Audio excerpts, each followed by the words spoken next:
Assalamualaikum, semoga Allah merahmati dan memberkahi kalian. Semoga teman-teman semua dalam keadaan sehat walafiat. Setelah salam, saya ingin mengajak teman-teman untuk berlangganan kanal kami agar setiap video baru kami sampai ke kalian. Sekarang mari kita lanjutkan ke ceritanya. Siang itu terik menyengat, Jalan Raya Cibinong, Bogor mendadak macet parah. Di tengah-tengah jalan, sebuah mobil dinas TNI berplat merah 14487 berhenti karena ban kirinya kempis. Di dalamnya ada Serda Dimas, seorang prajurit muda dari satuan Kodim setempat, yang baru saja mengantarkan logistik ke pos perbatasan wilayah. Sambil menyalakan segitiga pengaman, Dimas turun untuk mengganti ban. Namun belum sempat ia membuka bagasi, suara deru motor besar terdengar memecah keheningan. Sekelompok pria berbaju hitam dengan tulisan Grip Jaya di punggung jaket mereka melintas pelan, memandang curiga ke arah mobil dinas itu. Salah satu dari mereka, berambut cepak dan bertato di leher, berteriak, itu mobil siapa tuh? Sok-sokan parkir di wilayah kita." Dimas yang masih jongkok mengganti ban mencoba tetap tenang. Ia menjawab singkat, "Mobil dinas, Bang. Lagi bocor bannya. Bentar lagi saya beresin." Namun bukannya mengerti, para anggota ormas itu malah semakin menjadi.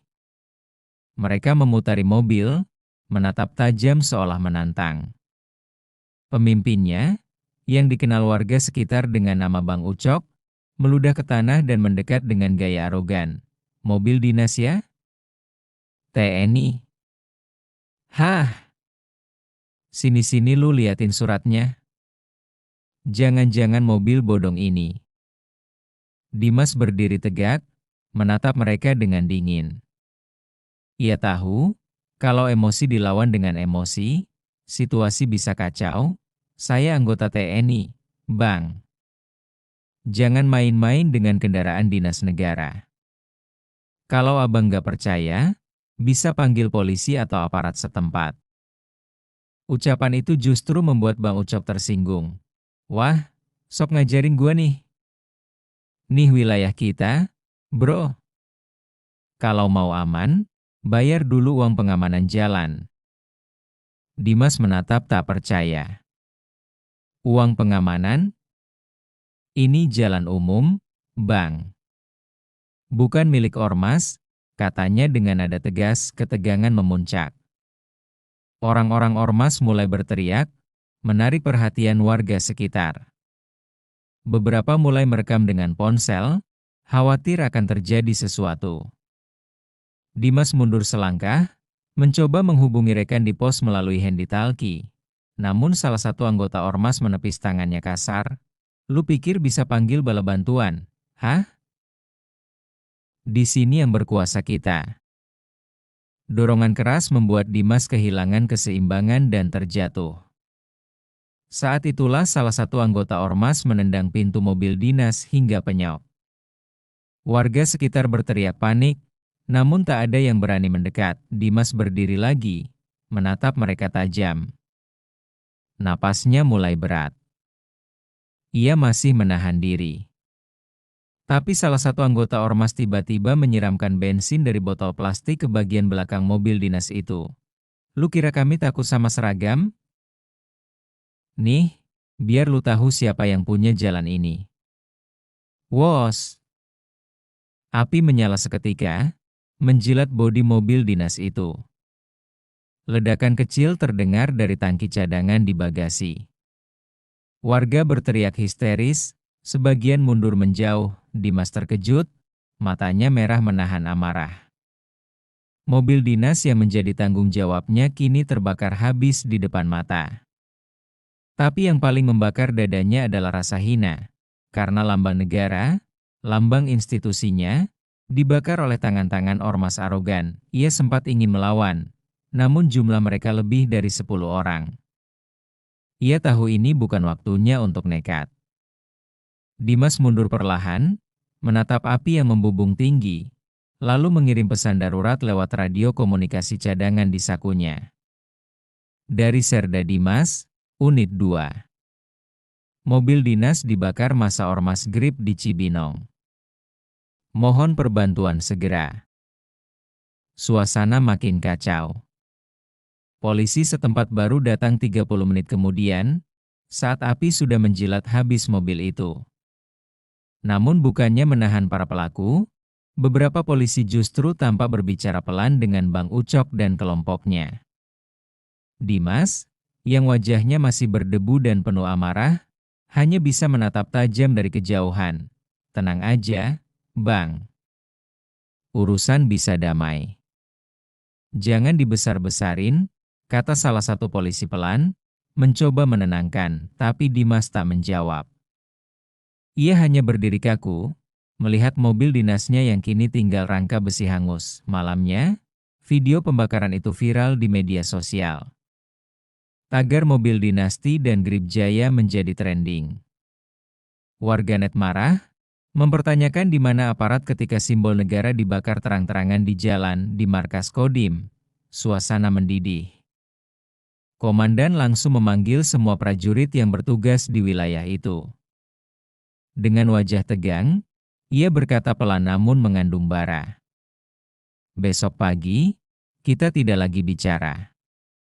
Kita datangi markas ormas itu. Tunjukkan bahwa TNI bukan untuk dipermainkan. Dan malam itu, pasukan berseragam hijau mulai bersiap. Di bawah langit mendung, deretan truk dan motor dinas mulai terparkir rapi di halaman Kodim. Dimas berdiri di barisan depan, matanya tajam menatap gelap.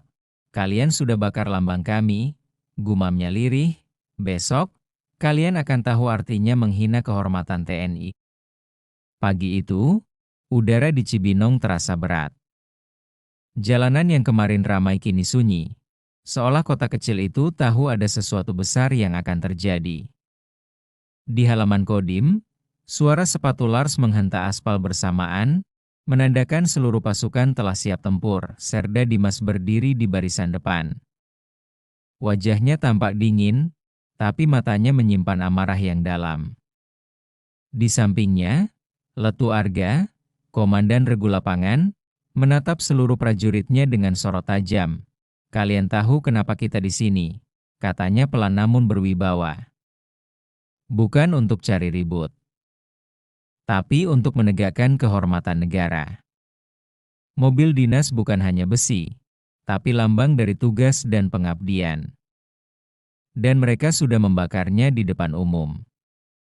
Hari ini, kita datang bukan untuk balas dendam, tapi untuk menegakkan wibawa TNI. Pasukan serempak menjawab lantang, siap, Komandan. Deru mesin truk dan motor dinas mulai memenuhi udara.